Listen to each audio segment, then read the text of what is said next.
Our 25-acre Forest of Ancestry. No, it isn't. I'm just kidding. It's under Castle Gardens. But thanks to Justice Reed for a catchy intro. But yeah, I am fueled and fired up about the Forest of Ancestry. So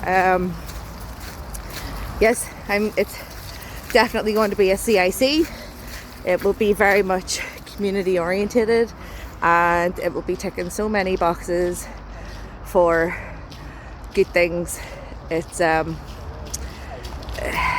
definitely a cause to support. So I will be starting a fundraiser. I need to do a few things first before I can officially launch that. So when I do, it'll be linked, it'll be on the Activists and Agitators website. I'm going to create a page for the Forest of Ancestry so that people can have somewhere to go, because I don't have the time, energy or the money to rebuild the forestofancestry.com website. I do own the domain though, so that's already got. I've owned that now. It's been 10 years. It's 10 years this year since I came up with the idea. And I came up with the idea because of the fracking that was happening in Woodburn Forest. And I was all, how do we preserve our spaces? And then later on that year, I realised then that, how do we preserve our spaces is we make them sacred.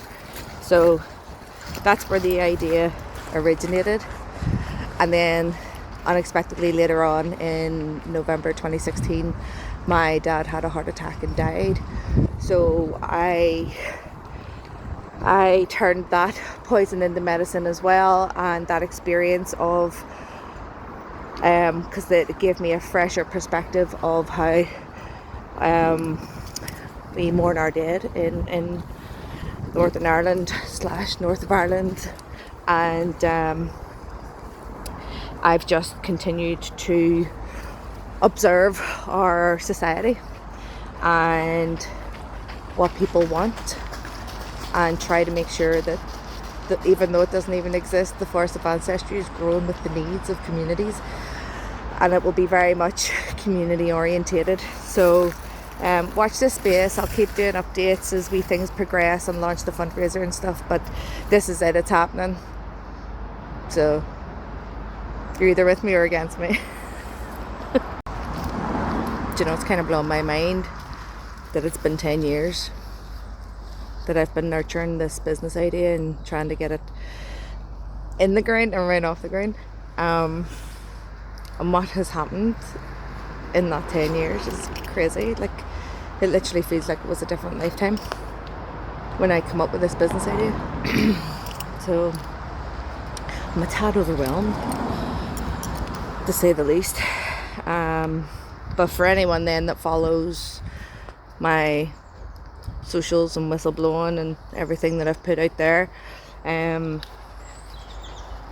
anyone that I'm going to be reaching out to now to support the Forest of Ancestry becoming a reality should know I am not afraid of hard work. I persevere and overcome, and I am the type of person that says they don't have a problem if they have a solution to that problem. So and so far I am seeing solutions to the problems to getting the forest going. So it's a great thing, and 10 years is just crazy. A nice number though. I like the number 10. Nice whole number. I don't want it to be another 10 years because trees don't grow quick. Well, not the ones I want to plant anyway. So see if anybody, I just had a thought as well, if anybody actually really already knows the idea behind the Forest of Ancestry, and it's for cremated remains and to make our family tree and things. I've pitched it to various people around throughout time and stuff, so some of you are aware, or check out my Facebook page, because that's been there from the start anyway, so you'll get a gist. It's all quite environmental.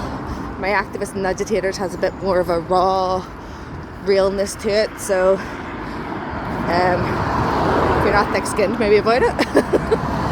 But if you like the idea of having your own family tree, you can start your own now in a pot at your home and nurture it, as long as it's a native tree, a native type of tree, and disease free and whatever. But I don't know what kind of land I'm going to get my hands on. Will it be bare? Will it already have trees in it that we can start to use? Don't know. We don't know. But I always wanted an oak tree, right, for my family tree. But actually, in 2016, me and my dad, so I'd started a horse chestnut tree from seed, just random in the garden. I was like, oh, I'll see if this takes, and it did start to take. And my dad even helped me plant it in our garden, in my house. And then after he died, my now ex-husband gave the house back to the bank, and we became renters. But that tree came with me, and you'll see that on the Facebook page.